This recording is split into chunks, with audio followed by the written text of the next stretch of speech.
They think he's a prat, and they've been looking for background dirt in order to rubbish him.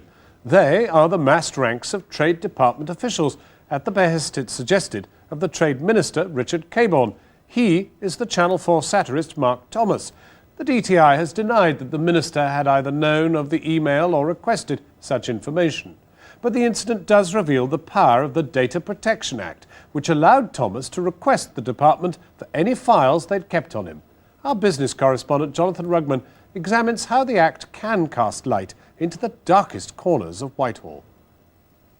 Under this law, if any company, any organisations, any agencies, any corporations have information about you, personal data, you can write for it. Mark Thomas has made a name for himself combining stand-up comedy with exposing wrongdoing in high places.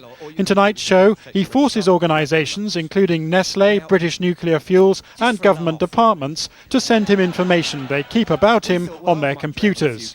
Under the Data Protection Act, organisations must reply to such requests within 40 working days, though they sometimes charge an admin fee of £10. Now, this is a bit confusing because some of the stuff in this pile is stuff that BNFL sent us, and some of it is stuff that we already had and BNFL didn't send us. Now, BNFL said the reason for the non-production of the data could be it was deleted, or it wasn't held in automated form, or it wasn't readily accessible by reference search to my name.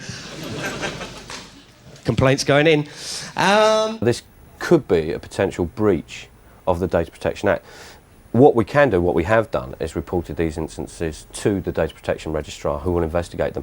As it's a new sort of like agency, really, the Registrar, we don't know what's going to happen. It's always a little bit of a grey area because it seems that these are sort of like the first test cases that are going to go through, and I think the results are going to be quite interesting.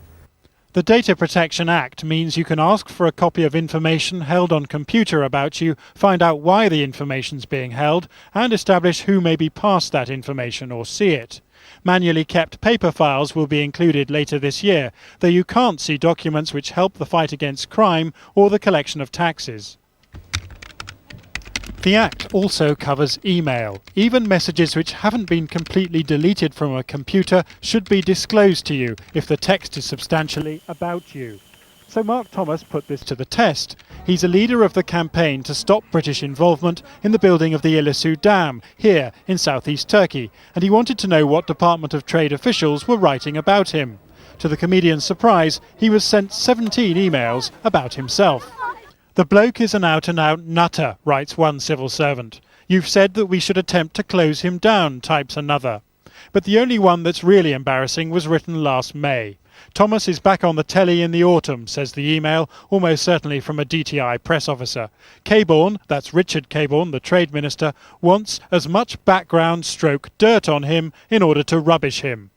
If the Minister is asking for dirt on me to be dug up so he can effectively smear me, then is this what taxpayers' money should be used for?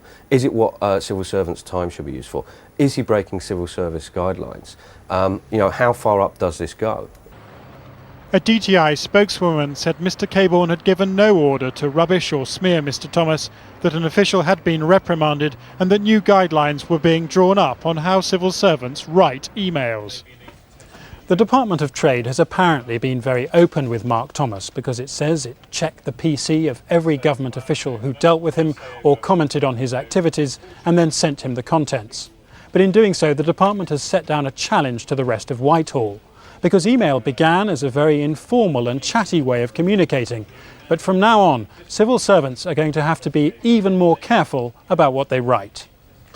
And according to those civil servants, the Minister, Richard Cabourn, who we asked for an interview, is overseas and too busy to give an interview. More from Mark Thomas on Channel 4 tonight. And in case you're wondering what the authorities or even any private company has on its files about you, log on to our website for details of how you can use the Data Protection Act to find out.